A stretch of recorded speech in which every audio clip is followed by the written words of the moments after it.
এরকম গণতন্ত্র, যেই গণতন্ত্র বাংলাদেশে আছে এরকম গণতন্ত্র পৃথিবীর আর কোনো দেশে পাবেন না। গণতন্ত্র খারাপ কি ভালো সেটা আলাদা কথা, কিন্তু গণতন্ত্র তো ইংল্যান্ডে আছে, গণতন্ত্র তো আমেরিকায় আছে, কিন্তু ইংল্যান্ড এবং আমেরিকায় এরকম মারামারি, এরকম কাটাকাটি, এরকম হিংসা বিদ্বেষ কোনোদিন শুনেছেন?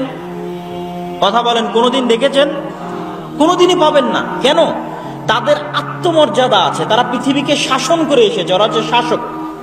আত্মমর্যাদা, আত্মসম্মানের কারণে এই পরিবেশ তৈরি হয় না, মারামারি কাটাকাটি হিংসা হিংসি খামচা খামচির পরিবেশ তৈরি হয় না।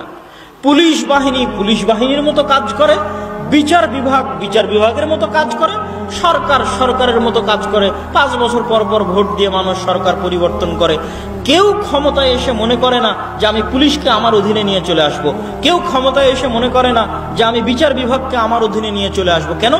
তারা জন্মগত পৃথিবীকে শাসন করে এসেছে, শিক্ষায় উন্নত, জ্ঞানে উন্নত, ব্যক্তিত্বে চরিত্রে আত্মমর্যাদা আত্মসম্মানে উন্নত, নিচু ছোট চিন্তা ভাবনা নাই। আর আমরা হচ্ছে গোলামি করেছি 150 বছর 200 বছর।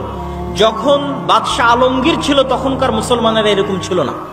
মানে আজকের যে মুসলমান, আজ থেকে 300 বছর আগে যখন বাদশাহ আলমগীর এদের শাসন করেছে তখনকার মুসলমানেরা এরকম ছিল না।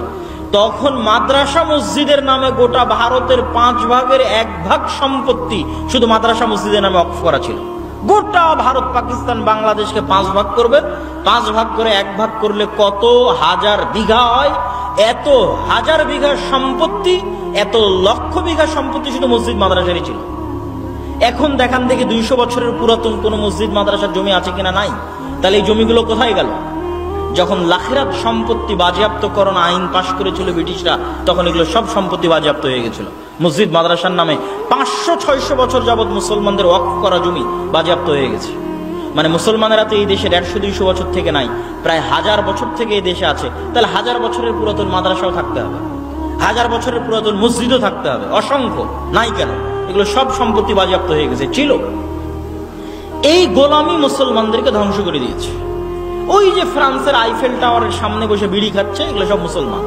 একটা মদখোর, একটা জুয়াখোর, একটা অধপতিত নিম্ন অশিক্ষিত মূর্খ জাতিতে পরিণত হয়ে গেছে। ঠিক বানু ইসরায়েলেরা যেমন 300 বছর 400 বছর ফেরাউনের গোলামি করে ধ্বংস হয়ে গেছে, আমাদের অবস্থা হচ্ছে গোলামি করতে করতে আমরা ওই পর্যায়ে চলে গেছি।